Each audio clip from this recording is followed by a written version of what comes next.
ଚାଲୁନ ଆଜିକା ବନାମା ସବୁ ଭେଜିଟେବୁଲ ମାନେ ପକେଇକିରି ପୁରା ସଫ୍ଟ ସଫ୍ଟ ଉତ୍ତପମ ଯେନ୍ଟା କି ଖାଇବାର୍ ଲାଗି ବହୁତ ହି ଟେଷ୍ଟି ଲାଗ୍ସି। ତ ସେଥିର୍ ଲାଗି ମୁଇଁ ସକାଳୁ ସେ ଚାଉଳ ବିରିକି ବୁତରେଇ ଦେଇଥିଲି ଆଉ ଦୁଇପହରେ ଏନ୍ତା 6-7 ଘଣ୍ଟା ଗଲା ପରେ ତାହାକେ ପିସି ଦେଇଥିଲି ଆଉ ରାତି ସାରା ତାହାକେ ଛାଡ଼ି ଦେଇଥିଲି ଫୁଲବାର୍ ଲାଗି।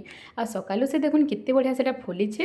ତାପରେ ସବୁ ଭେଜିଟେବୁଲ ମାନଙ୍କୁ ଦେଖୁନ୍ ମୁଇଁ ନେଇଯାଇଛେ ଗାଜର ବିଟ୍ ପିଆଜ କ୍ୟାପ୍ସିକମ୍ ଆଉ ଟିକେ ବାକି ଧନିଆ ପତ୍ର ଆପଣମାନେ ଚାହିଁବେ ବେଲେ କଞ୍ଚା ମିର୍ଚା ବି ଦେଇପାରିବେ ଇନୁ।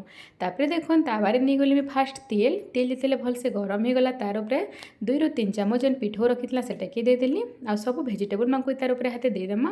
ପିଠଉ କିନା ବେଶୀ ପାନିଆ କରି ନାଇଁ ବାଟବେ ଟିକେ ଏନ୍ତା ମୋଟା ଥିଲେ ବହୁତ ବଢ଼ିଆ ହେସି। ସବୁଥିରୁ ଫାଷ୍ଟରେ ମୁଇଁ ଦେଖୁନ୍ ଦେଇ ଦେଉଛେ ପିଆଜ ତାର ଉପରେ ଟିକେ ବାକି କ୍ୟାପ୍ସିକମ୍ ଦେଇଦେଲି।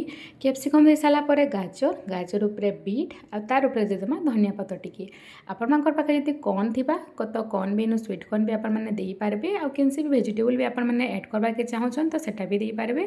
ତାପରେ ଦେଖୁନ୍ ସବୁ ଭେଜିଟେବୁଲ ଦେଇ ସାରିଲା ପରେ ମୁଇଁ ହାତରେ ଟିକେ ଏନ୍ତା ଜାଙ୍କି ଦେଲି ଆଉ ତାହାକେ ଟିକେ ଗୋଟେ ସାଇଡ଼୍ରେ ହେବାର୍ ଲାଗି ଛାଡ଼ି ଦେଇଥିଲି। ଯେତେବେଳେ ଦେଖୁନ୍ ଗୋଟେ ସାଇଡ଼୍ ଭଲସେ ହେଇଗଲା 2-3 ମିନିଟ୍ ଭିତରେ ହେଇଯାଏସି। ତାପରେ ଦେଖୁନ୍ ସେଟାକେ ମୁଇଁ ପଲଟେଇ ଦେଲି ଆଉ ତାପରେ ଫେର୍ 2-3 ମିନିଟ୍ ଛାଡ଼ିଦେଲି ଟିକେ ଆର ଫାଲ୍କେ ହେବାର୍ ଲାଗି।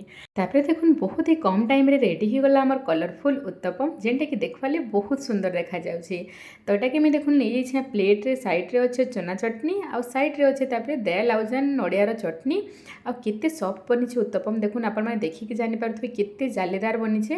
ଏନ୍ତା ରାତିନୁ ସେ ପିଠଉକେ ରଖିଦେବେ ଆଉ ସକାଳୁ ବନାବେ ନା ବହୁତ ହି ସଫ୍ଟ ବନସି ପୁରା। ତ ଠିକ୍ ଅଛେ ଆପଣମାନେ ଘରେ ଥରେ ଟ୍ରାଏ କରୁନ୍ ଆଉ ମୋତେ କମେଣ୍ଟରେ ବତାବେ କି କେନ୍ତା ବନିଥିଲା ଯେ। ଯଦି ବି ମୋର ଭିଡ଼ିଓ ମାନେ ଭଲ ଲାଗୁଛେ ତ ପ୍ଲିଜ୍ ମୋର ପେଜ୍କେ ଟିକେ ଫଲୋ କରିନେବେ।